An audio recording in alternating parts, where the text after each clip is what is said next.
ஒரிசாவில் ஒரு கிறிஸ்தவ போதகரை மிக கடுமையாக தாக்கி அவரை கட்டி வைத்து அவரின் வாய்க்குள்ளாக மாட்டின் கழிவை வைத்து அதை சாப்பிட வைத்த அந்த கோர சம்பவத்தை நாம் ஒரு சில தினங்களுக்கு முன்பாக பார்த்தோம். மிகவும் கொடுமையான ஒரு சம்பவம். ஆனால் இவ்வளவு கொடுமைகளை அந்த நபர்கள் செய்த போதிலும் அந்த போதகர் என்ன சொல்லியிருக்கார் அப்படின்னா, எனக்கு இவ்வளவு கொடுமைகளை நிகழ்த்திய அனைவரையும் நான் மனதார மன்னிக்கிறேன் அப்படின்னு அவர் சொல்லியிருக்கிறாரு. எனக்கு ஆண்டவராக இயேசு கிறிஸ்து இதை தான் கற்பித்திருக்கிறார் அப்படின்னு அனைவரையும் மன்னிப்பதாக அவர் தெரிவித்திருக்கிறார். எனக்கு இவ்வளவு பெரிய கொடுமைகளை செய்த அந்த நபர்களையும் நான் மன்னிக்கிறேன் என்று அந்த போதகர் சொல்லியுள்ள இந்த வார்த்தைகள் நம்மை மெய் சிலிர்க்க வைக்கிறது. இதுதான் கிறிஸ்துவின் அன்பு. அவர் சமீபத்தில் ஒரு ஊடகத்திற்கு ஒரு பேட்டி ஒன்றை கொடுத்திருக்கிறார்.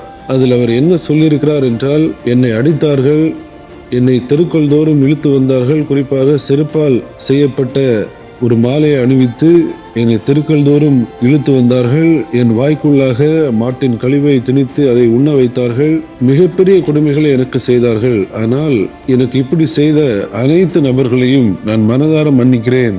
எனக்கு இயேசு கிறிஸ்து மன்னிப்பை தான் கற்பித்திருக்கிறார். நான் எல்லாவற்றையும் அவர் கரத்தில் ஒப்படைத்து விட்டேன், அவர் பார்த்து கொள்வார் என்று கூறியிருக்கிறார். இதுதான் கிறிஸ்தவம், இதுதான் கிறிஸ்துவின் அன்பு. மேலும் தேவனுடைய கிருபையால் நான் தற்போது உயிரோடு இருக்கிறேன் என்றும் அவர் கூறியிருக்கிறார். இது ஒரு மிகப்பெரிய சாட்சி. கிறிஸ்தவர்களுக்கு எதிராக நடைபெறும் கொடுமைகள் அநேக காரியங்களை நாம் பார்த்து வருகிறோம். அதில் இது மிகவும் கொடுமையானது, ஒருபோதும் ஏற்றுக்கொள்ள முடியாத ஒரு காரியம். ஆனால் இவ்வளவு கொடுமைகளை தனக்கு செய்த அந்த நபர்களையும் அந்த போதகர் மன்னிக்கிறார் என்றால் அதுதான் கிறிஸ்துவின் அன்பு. நம் வட மாநிலங்களில் ஊழியம் செய்யும் கிறிஸ்தவர்களுக்காக, நம்முடைய சொந்தங்களுக்காக நாம் ஜெபிக்க வேண்டியது அவசியமாக இருக்கிறது. அநேக இடங்களில் பாதுகாப்பற்ற சூழ்நிலையில் அவர்கள் ஊழியம் செய்கிறார்கள். எப்போது வேண்டுமானாலும் என்ன வேண்டுமானாலும் அவர்களுக்கு சம்பவிக்கலாம். குறிப்பாக மிஷனரிகள், அவர்களும் அப்படிதான். ஆண்டவரை அறியாத மக்கள் ஆண்டவரை ஏற்றுக்கொள்ள வேண்டும். அது மட்டுமில்லாமல் அநேக உதவிகள், உன்னதமான பணிகளை அவர்கள் செய்து வருகிறார்கள்.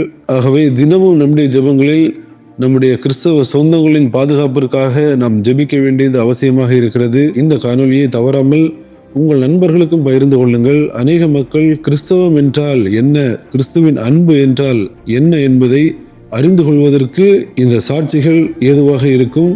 மீண்டும் இன்னொரு தகவல் மூலம் உங்களை சந்திக்கிறேன். தேவன் தாமே உங்கள் அனைவரையும் ஆசீர்வதிப்பாராக. ஆமென்.